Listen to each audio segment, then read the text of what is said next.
Mga kabunyog mga kabayan, magandang araw po sa inyong lahat. Welcome po sa isa na namang episode ng atin pong talakayan dito po sa ating Veritas YouTube channel.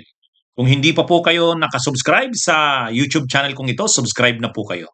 Mayroon din po tayong Veritas sa Meta or Facebook page. Kung hindi pa po kayo nakafollow, follow na po kayo. Itong aking bagong YouTube channel na ito at bagong Facebook page, Veritas, pumipili po ako ng piling-piling topic na hindi ko pa nadidiscuss sa iba kong social media platforms. Dahil gusto ko pong maunawaan ng ating mga kababayan ang katotohanan. Dahil ang katotohanan o ang veritas ang magpapalaya sa ating bayan. At ito ang napili kong topic ngayon. Hmm? Kung buhay lang si Miriam Defensor Santiago, malilikturahan itong si Marcoleta tungkol sa Kalayaan Group of Islands na yan. Bakit ko nasabi ito mga kabunyog mga kababayan? Napakainit ngayon ng issue nitong Kalayaan Group of Islands o KIG, Kalayaan Islands Group. Hmm? Itong Kalayaan Islands Group ay mainit na issue ngayon kasi sabi ni Marcoleta, nung isang araw coordinates yung pinagbabanggit ni Marcoleta, nabara na siya sa issue ng mga coordinates na yan. Sabi ni Marcoleta, nung debate nila ni Senador Kiko Pangilinan, sabi ni Marcoleta, bakit? Mayroon bang coordinates ang West Philippine Sea natin para alam natin kung hanggang saan ito, para alam natin kung anong ipagtatanggol natin? Ay, barado doon si Marcoleta sa issue ng coordinates na yan. Binaras siya ni retired Senior Associate Justice Carpio. Sabi niya, bakit? Yung 9 dash line ba ng China may coordinates? O bakit hindi mo ginagawang issue yun? Ginagawa mong issue yung sa Pilipinas, sa West Philippine Sea. Mas malawak pa nga yung 9 dash line ng China, wala namang coordinates. O, ganun din si Professor, si Attorney J. Batubakal. Sabi niya, sige nga, bigyan mo nga ako ng meets and bounds ng mga ng mga bansa. Oh, ganun din si yung defense analyst si Di Castro. Sabi ni defense analyst Di Castro, hindi ko maintindihan itong si Marcoleta. Abogado ito, si Senator Rodante Marcoleta. Pero ako, sabi niya, hindi ako abogado. Pero alam ko ang UNCLOS. Naiintindihan ko ang UNCLOS. Siya hindi yata naiintindihan. Anyway, dito naman tayo ngayon kasi ito yung mainit na issue ngayon, yung Kalayaan Group of Islands. Sabi ni Marcoleta, may in-interview siya na applicant, na yung promotion, po-promote sa ranggo. Sa Navy yata yun eh. Navy. Ngayon, siyempre, member ng CA o ng Commission on Appointment si Marcoleta, inano niya ito, parang quiz, tinanong. Kunwari, sabi pa ni Marcoleta, mayroon tayong mga occupied na territories, yung Kalayaan Group of Islands o Kalayaan Islands Group, na technically, occupied natin, pero wala na yun, ilabas na yun sa ating exclusive economic zone. Bakit natin ipinagpapatayan yon?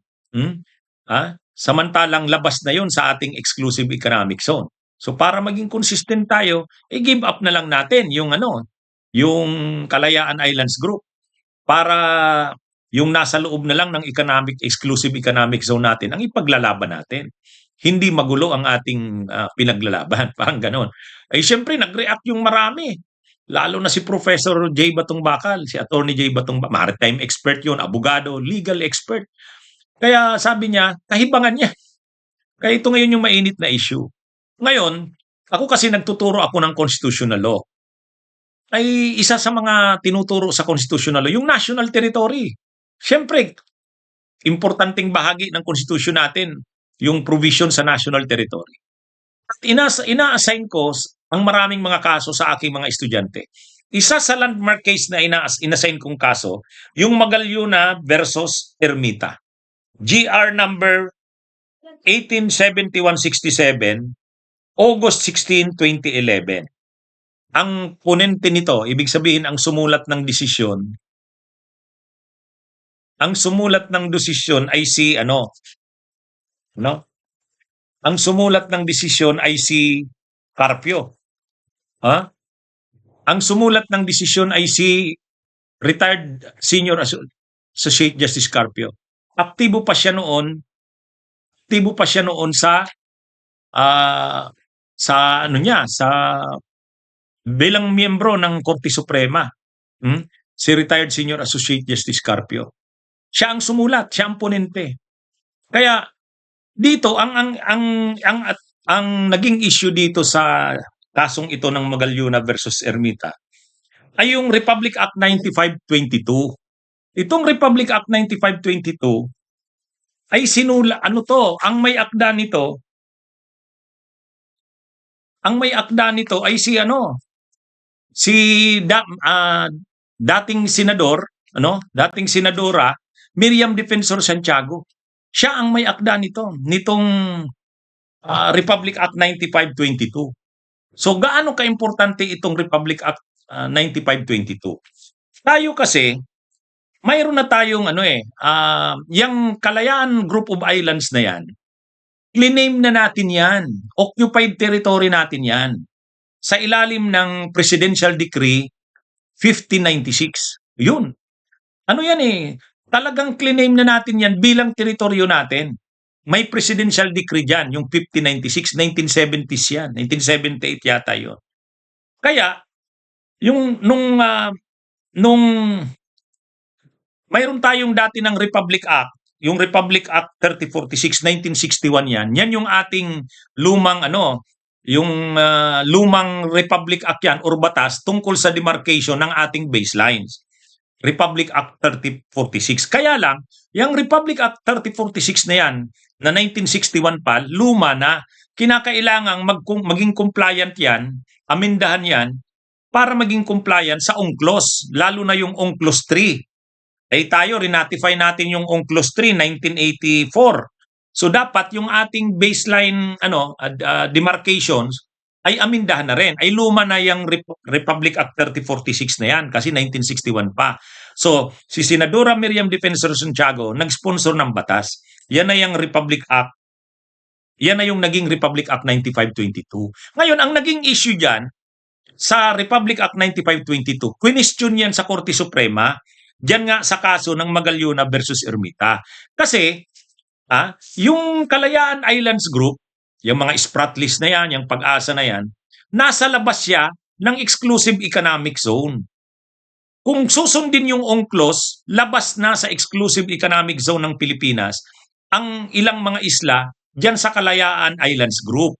So sabi ng petitioners dyan sa kaso na yan, sila Professor Magalyuna, ang contention nila, unconstitutional yung yung Republic Act 9522 kasi sinusurinder na natin. Sinusurinder na natin yung Kalayaan Islands Group. Kasi kapag ginamit natin yung UNCLOS 3, lalabas na yung yung mga teritoryo na yan. Parang katulad ng punto ni Marcoleta na yung Kalayaan Islands Group nasa labas na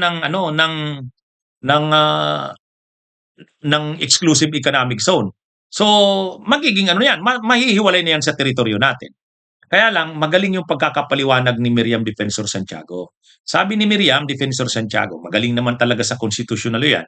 Sabi ni Miriam Defensor Santiago, kapag hindi natin drenowing yung ating baseline ayon sa UNCLOS 3, tapos pipilitin nating ipasok sa ating demarcation ng baseline yung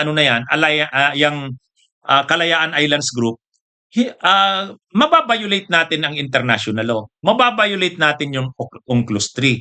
So, hindi na tayo susunod sa ating mga conventions or mga treaties or conventions na pinipirmahan. Kaya dapat kung gagawa tayo ng batas ng demarcation natin ng ating baselines, isang-ayon natin sa UNCLOS. Kaya yung ginawa ng 9522, sinunod yung mga demarcations ng archipelagic waters, territorial sea, contiguous zones, exclusive economic zone, continental shelves.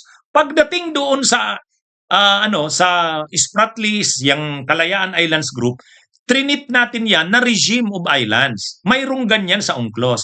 Ibig sabihin, pag regime of islands siya, labas na siya sa economic zone, exclusive economic zone natin. Pero kung kiniklaim nating teritoryo natin yan, teritoryo pa rin natin yan. At mag-generate siya ng sarili niyang maritime zone, which is tama lang. So ibig sabihin, hindi naman natin sinurrender yung Kalayaan Islands Group. Ang basis natin ng pag-claim ng Kalayaan Islands Group hindi yung UNCLOS.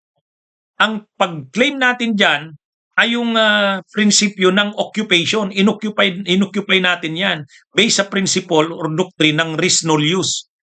Ibig sabihin at kinilala na 'yan kasi mayroon na tayong presidential decree tungkol diyan, 5096, 1978 pa. So, ibang issue yung Kalayaan Islands Group, hindi natin ginagamit doon yung exclusive economic zone. Okay lang 'yan na nasa labas 'yan. Kinikilala naman 'yan ng international law.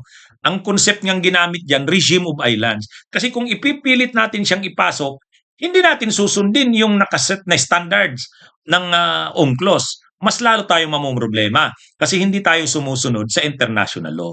Ganun kaganda yung paliwanag ni dating Senador Miriam Defensor Santiago nang inisponsoran niya yung Republic Act 9522.